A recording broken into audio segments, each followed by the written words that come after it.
Well, it's the part of the show that I love. Here we go. 3 questions, 3 minutes each. Take it away, Sam.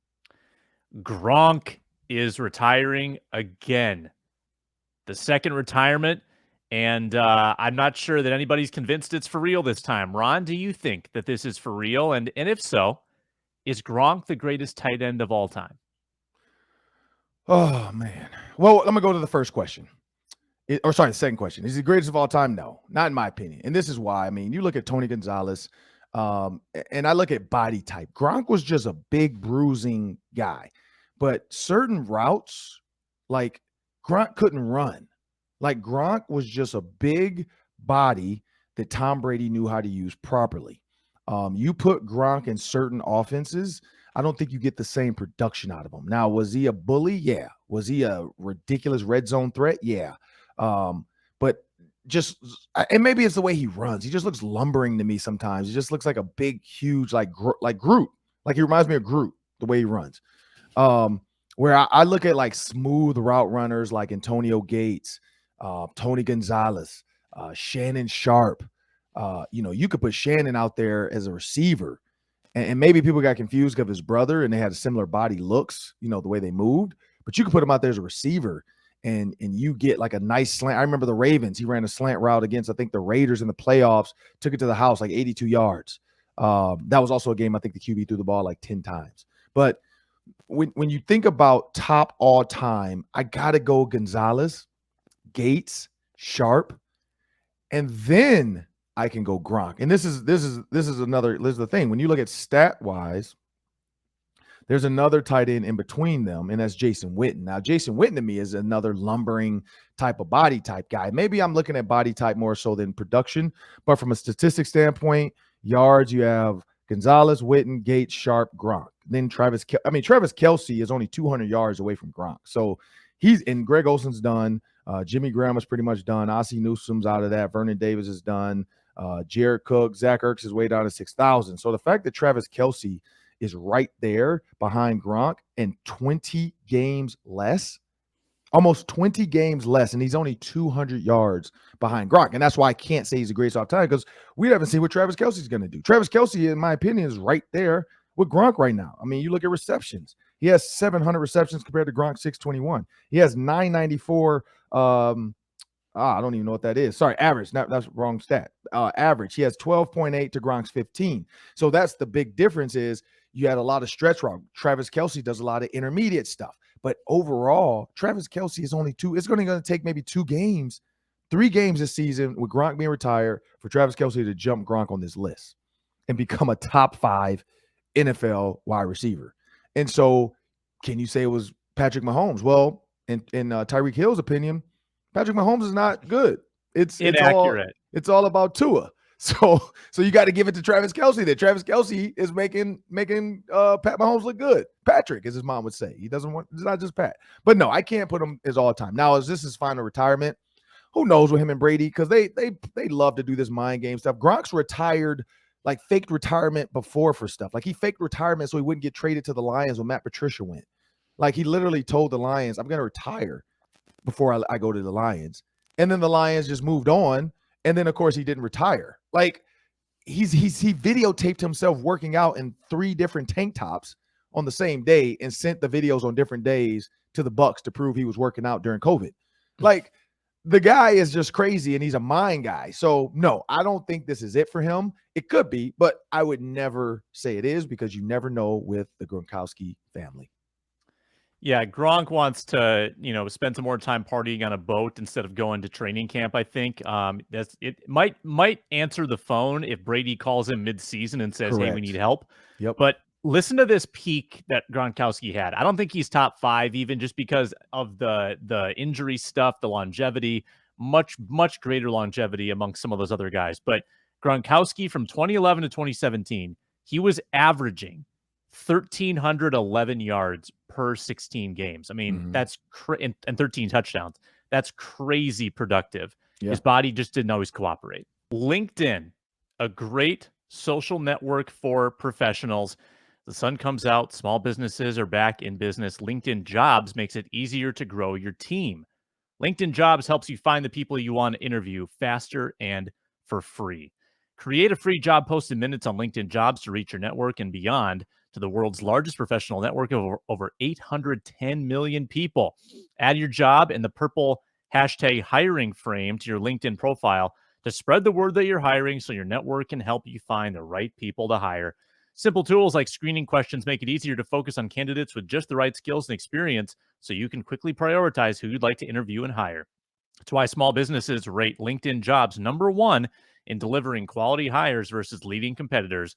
LinkedIn Jobs helps you find the candidates you want to talk to faster.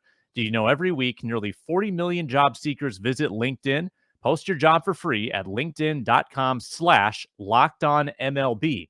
That's linkedin.com/lockedonmlb to post your job for free. Terms and conditions apply. Okay, Ron, Twins last night. Biggest game of the year, I would say. First of 8 in the next 11 against the Guardians. And it's kind of a gut punch. They lose 6-5 in 11 innings. They stormed back from 3-0 down. Luis Arraez, a huge home run in the 7th to take the lead 5-3. Bullpen gives it up. They go to extras and lose. They can't come up with a clutch hit. So, Ron, your reaction to the first of 8 against the Guardians? So, and this is where I'm confused at. So, unless the stat thing is off, it's saying it was tied 2-2 in the 4th, and then they actually went up in the 7th, 5-2, and then yeah, that's weird. That's weird. It was 3-0 Cleveland. Then it was 3-2 for a bit. Then it was 5-3 Twins. And then Cleveland tied at 5-5. Yeah, so this is off. I don't know who's working the stat machine because I was watching a little bit of it, and then I just my daughter had softball last night, so I'm like, you know what? I'm focusing on that. And so when I went to the stat machine, those Stato Machino, they're off, but they do show 6-5 in the end. But the way they put the stats down are just wrong. But either way, they gave it up. And so when you think about losing 6-5 against the Guardians, it's not bad. Also, I saw the Luis Arraez MVP chants. That has to stop. And then I just saw Dustin Morse tweet a picture of him in bed with his bat, saying the man sleeps with his bat. Come on. Don't Jason Tatum this guy. Don't start doing stuff, pumping him up, trying to make him a myth and a legend. And, I just let the stats show, let the game play. Don't do the antics, because when you get into the antics, you start to feel like the old Cleveland team from that movie that they wanted to get rid of them. And you think about Cleveland with Wesley Snipes, and you think about Serrano and all the things from what was that, Major League. Don't do the antics. Just play baseball. But yeah, it's a tough one when you lose that way, especially in extras. But the fact that you lost in extras, the fact that you were able to get to 10, 11 innings shows that you're right there. So maybe they do what happened with look at the Tigers, look at the Yankees. They got one on the Yankees, and the Yankees took the next 2. So maybe they take the next 7 from the Guardians. Hopefully that's the case. But Arraez is on a tear, and I think that's the key. They have to ride it. But if they lose 6 out of these 8, watch out. Because then the doubt creeps in. That's where doubt starts to creep. I hadn't thought it creeped in all season yet. I thought they were still right there. They still feel like they're in control. You look at their record, 38-31. They still have space. Guardians have 35, so they have space. But if they give up 6 out of 2, that gap gets closer and closer. And they do have that middle series of 3. They can try to get some wins and put some space back between them and the Guardians. But this is the Guardians' chance now. They're like, look, we can see our prey. They're right there in front of us. We win these games, we're back at number 1. Now there's the other key. Guardians on the flip side probably are thinking like Major League, because Major League, same thing. What happened in that movie? Cleveland's team, everybody was riding them off, and they found a way to get. So maybe they have a mannequin in the locker room of somebody that they're just ripping clothes off, just to every time we win, we're going to take something off and we're going to win these games. And maybe they're doing a little reverse psychology on the Twins, but who knows? It's disheartening. I'd say that. Yeah. Twins need the trade deadline to get here now, because they need to acquire some help. I know teams don't usually trade their guys until the hour before the deadline, but the Twins need help. they need bullpen help. I mean, Yeah. they can't lose late leads like they did last night. Emilio Pagan gives up a lot of home runs, gave up another one last night, and it cost him. Here's a meaty one. I like this conversation. So Devontae Adams ranked the number 1 receiver in the NFL on CBS Sports. Okay, I think you could definitely get behind that if you look at the numbers in Green Bay. But Ron, my question to you is that status going to hold up in Las Vegas now that he has a different supporting cast and a different quarterback? Ooh. So this is what I'll say. CBS off the top, they're going off one ranking for skill in their opinion, and then another stat or another ranking off of fantasy football points. Well, they kind of go hand in hand nowadays when you think about the number of catches, yards, all that matters, touchdowns. Right now for fantasy football rankings, they have Cooper Kupp 1, they have Justin Jefferson 2, and then they have Jamar Chase 3. And this is 3 different guys. It's 3 different guys. It's one guy's list. He has Stephon Diggs 4, CeeDee Lamb 5, Adams 6. Another guy has Coop, Chase, Jefferson, Adams 4. And then the other guy has Coop, Jefferson, Chase, Samuels, Stephon Diggs, Adams 6. So one, yeah, you can say he's good. But my guess is in their fantasy football world, they are dropping him down because of his quarterback. So if you drop him down in fantasy because of the quarterback, you can't sit up here and then say he's the best receiver. Like, he was the best receiver with Aaron Rodgers. We don't know what he's going to be with Carr. Now, he did the same thing Tyreek Hill did. Great arm, great quarterback, same guy. Aaron Rodgers is great as ever. But hey, Derek Carr makes the same throws. Like, he's the same quarterback, just doesn't have the discount double check.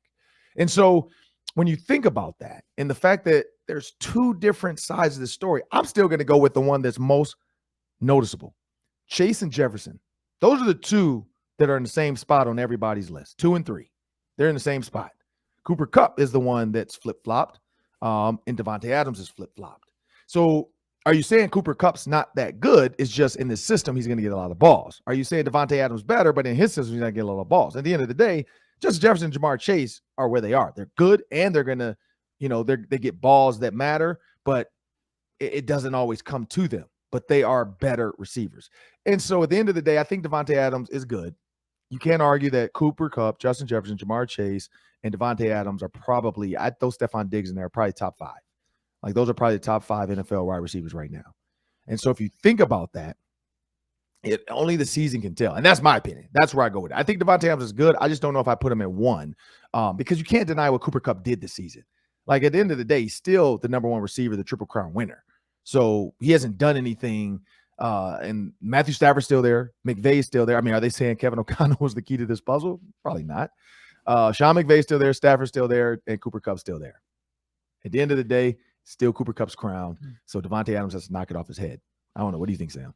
We're going to learn a lot this year about how elite receivers impact the quarterbacks they have, because you've got A.J. Brown going to Philly. Yep. Jalen Hurts needs plenty of help. We'll see will Jalen Hurts look better with that type of receiving weapon? Will Derek Carr look better with that type of receiving weapon? Will Tua Tagovailoa look better with Tyreek Hill, right? Because think about Josh Allen. Like, when Stephon Diggs got traded to Buffalo, people were not that high on Josh Allen, if you can believe that. People were like, is he ever going to be like the real deal? Is he going to figure out the passing part of the equation? And Diggs made him better quantifiably. So how are these guys going to impact their quarterbacks? Will the quarterbacks raise their play to match the receiver? That's what I'm intrigued to see this year.